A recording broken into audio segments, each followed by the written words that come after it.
Yo, what up YouTube? It's Bryce, bringing you guys part 2 of my little battle pack deck adventure. I guess here goes. You guys know the 5 cards I pulled, hopefully, but I'll mention them again as I go. We have 1 Air Knight Parshat as the first card.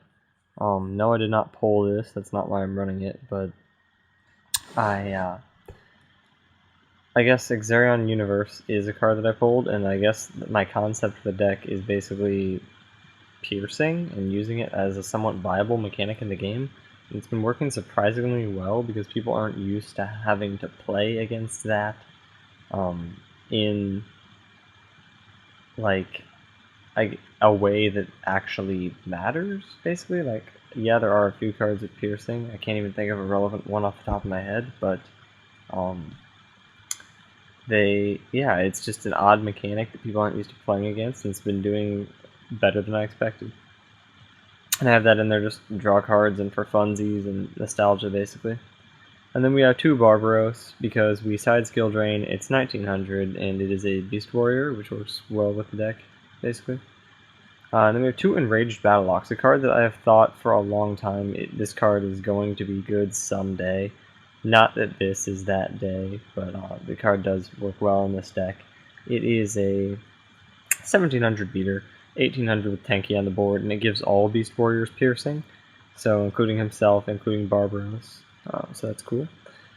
And then we run 3 Xerion Universe, the heart and soul of the deck, I guess. I mean, not that it's necessarily one of even the best cards, but just the fact that I pulled it and that's what I built the deck around, so we run the 3. It's 1800, 1900 on Tanky. It has the effect of it can drop 400 attack to inflict piercing damage, so it's just a fun effect. A lot of the time you do have the Enraged Battlelocks anyway, but it can pierce on its own, basically, so that's fun. And it also has 1900 defense, so it's not a terrible first turn set. They don't know what you're playing, they attack into this, and they're just like, what? And also this card first turn gives the read to your opponent that you're terrible, since you're playing this card. But yeah. And then we have the 2 Mendek Kaiku, just for, I guess, like, fuck the meta, YOLO, I guess. Not a bad card, 4 stars, synergize as well. 1 Solar Windjammer, because I pulled it and I made the rule of I have to play everything I pull. The only real purpose in the deck is enemy controller can work well with this card, and also you can sack for the Parsha. So that's why we run the Jammer. I have to, but it does have some functions. This card is kind of the reason I decided to run enemy controller, and I've liked it a lot in testing. Then 2 Tengu, it's like a Beast Warrior based deck, you had to run Tengu. Most of the time, if I'm tankying and I don't have a best target, I go for Tengu. Second, I would go for Enraged Battlelocks, but yeah, I usually go for Tengu most of the time with Tenki, and it's just really good.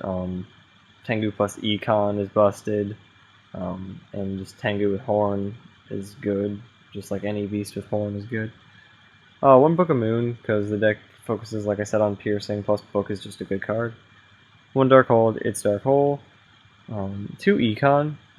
I love 2. I draw 2 a lot, but it works out for me. You just, like I said, the busted Tengu play and potentially Solar Windjammer, or whatever you need to. Sometimes taking your opponent's monster can stop a lot. Like I played against Dark Worlds. He went Tour Guide with Grapha engraved, and then he got Brow. So I just econned and took the Brow, and it slowed him down. And what you want to do against that deck is just slow it down. If they can't win fast, then you can lots of times make pushes if you get rid of the resources like that. Anyway, Heavy. Deck runs a lot of back row, but I think Heavy is just an amazing card and it wins games, so I still run it. Obviously don't heavy run stuff. It puts pressure on your opponent if you duality for it. I've noticed that in testing. I mean, obviously that's always true, but yeah. Reborn, it's that young Reborn. I don't even think I've used it yet in the deck, but it's Reborn. 1 random MST. I guess my plan is to do like single duels once I do my duel video, because matches take forever. But yeah, the 1 MST main deck, just because you don't know what you're going to run into. You'd like to have at least one, but you don't necessarily need it. I've liked it so far. Put in a little work in, I don't know, a game. I remember at NPA's MST something to basically solidify a game. 2 Smashing. I don't think I've seen this card so far in testing. I actually upped it to 2 from 1. You guys can make this whatever, I guess, but the one game I have lost so far, it was to like an armed dragon level 7. I just couldn't get over it, basically. So I wanted more Smashing. 2 Duality. I only run 13 monsters. You guys probably think that's terrible, but I have not experienced being dry on monsters so far. So yeah, it's good. But Duality, obviously, dig for whatever you need. It's a stun-ish type deck. Amazing card. 2 Shard of Greed because I pulled it, and I thought it was alright, so I decided to run the 2. I was running multiples of like every card. But then I decided that only Exarion Universe, Shard of Greed, and Windstorm of Atequa were good enough. So I like Shard of Greed. Forget sometimes the card is not at 2, it's just like I think it's only best to run 2. And then we run 2 Tanky. Yeah, only 2, because we don't really have any great targets other than, I guess, Tengu. But it does offer basically 15 monsters then. Plus 100 extra attack can matter. Get over hamsters with Exarion Universe and stuff. That I ran into that situation. 2 Breakthrough Skill. I've never actually played this card in a deck before because I haven't been playing much lately. But oh my god, this card's amazing. As if you guys didn't already know that. This is amazing. I'm glad this got reprinted. And then Draining Shield because I pulled it. Put in a tiny bit of work one game, but I haven't really seen it much. And also it's just not a very good card in general. But it's not awful. It could have definitely been a worse pull. And then 2 Horn of the Phantom Beast. Card's OP in the damage step and in general. There was one time he went for... I was playing against like an armed dragon, E-Dragons mix, and he... armed dragon level 5's effect, if you guys don't know, is you can discard a monster and destroy a monster with attack less than it. So he discarded Tempest, targeting Tengu or an Enraged Battle-Ox. I don't know what exactly. Actually, it must have been Exarion Universe. It had to have been Exarion Universe. And I flipped... No, it didn't. It could have been any of these cards. I'm pretty sure it was a 1700 card. Anyway, I flipped the Horn, and it went to 2500 attack, and then the monster wasn't destroyed. So as if Horn wasn't good enough, there's another reason it's good. Then 3 Windstorm of Atequa. I pulled this, that's why I run any of it, but I run the 3 just because it actually happens to synergize very well with my my concept of piercing that I've got going on with the deck. So yeah, if you don't know what it does, it changes the battle position of all face-up monsters your opponent controls. So yeah, it's not an awful card. It's a decent pull in Battle Pack, and yeah, it's not good, but it's not awful. It works with my fun little concept. And then Torrential Tribute, we run the 2 Torrential. I think it's probably the best trap card in the game. If not, then Bottomless Trap Hole is the best trap card in the game. So yeah, that's why I run the 2 of each of those, just answers to stuff. Windstorm of Atequa isn't going to save you all the time. Sometimes you need some good old-fashioned staple traps. And then the side deck, because I have played matches at all. 2 MST, because some stuff calls for it. 2 Skill Drain, because it can be good against like random stuff, plus Barbaros becomes 3000, if nothing else. 3 Joel and Lockbird, dat meta. 3 Max C, dat meta. I don't play any Veilers. I don't know, I just happen to not. It hasn't been a problem so far.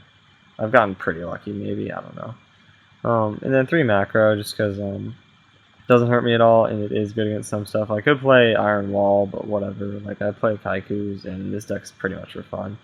And then 2 Safe Zone, just because I figure, I don't remember what this is for exactly. But, oh yeah, it was just like the logic of I'm trying to pierce on them. So, I get like a Barbaros or something out there, 3000, and I just pierce on whatever they throw in defense, and I safe zone it, and they can't do anything. And then onto the extra deck, which is a big part of why this deck's successful, I guess. Or not necessarily a big part, even just like the extra deck is an essential part of the game. Maestro, good card. Crazy Box, this card's new, and I was going to put in Eradicators. I don't even know why I play this card, to be honest, but it's 3000. You can ass up with it, I guess. Same as Maestro, but it is not susceptible to the Young Boat. So it's just like a 3000 wall in attack mode. But yeah, the Boat, amazing card. This card's too good. Like, it's not too good, actually. It's perfectly balanced, but it's a very, very good card. It's helped in a lot of scenarios. Utopia, just sometimes you need to make it. It's still a good card, even though it's being reprinted about 14,000 times, maybe. I was gonna say 14. That's probably an accurate number. I had to go ahead and hyperbolize it by saying 14,000. Utopia Red, just because you don't want to get stuck with the Utopia that's gonna die to just being targeted. So you should throw that on top. It's 25 beater then. 26 beater that Gem Knight Pearl. This Beller is still an alright card. You need to run it, especially since space is not tight. Dagusto Emerald, I probably would never make this, but whatever. Diamond Direwolf, same concept. Marrowist, or Marrowgeist, I mean. Why not, I guess. I'm pretty much running every decent rank 4 Exceed in this deck. Gaga Cowboys, card puts in work, it's won me 2 games. Card is honestly broken. This card shouldn't have been made, but it's great, and it's kind of fun, the utility it offers. The Volvo Chain, again, a card I haven't really used, and probably it's just here. Kachi Kochi Dragon, this proves I'm running just any decent rank 4. Roach is not in here. Whatever, you can take out Crazy Box for Roach if you care. But Kachi Kochi Dragon actually put in work and won me a game once. I breakthrough skill to Utopia and econned it and attacked over with this and then attacked for game. So that was cool. And Galaga Gigo the Risen. This is proof I'm just running anything remotely decent. I guess you needed to make this. You could sacrifice 3 of your 13 monsters. And we were on that young Shockmaster. Sorry, I'm tired, guys. It's 2:57 a.m. Shockmaster is, in fact, Shockmaster. It's a really good card. So yeah, this deck's been surprisingly successful. I guess I'll go ahead and make a duel video of it and show you guys. But I'm happy with how this battle pack thing turned out. If you guys want to do one of these videos yourself, buy a battle pack, build a deck around it. It's just a different twist on what battle packs are supposed to be for, I guess. And yeah, what I was trying to say is if you guys wanted to make a video response to this, I'd definitely approve any of them. And thanks for watching, guys. If you like the concept, once again, please thumbs up, and thanks. Peace.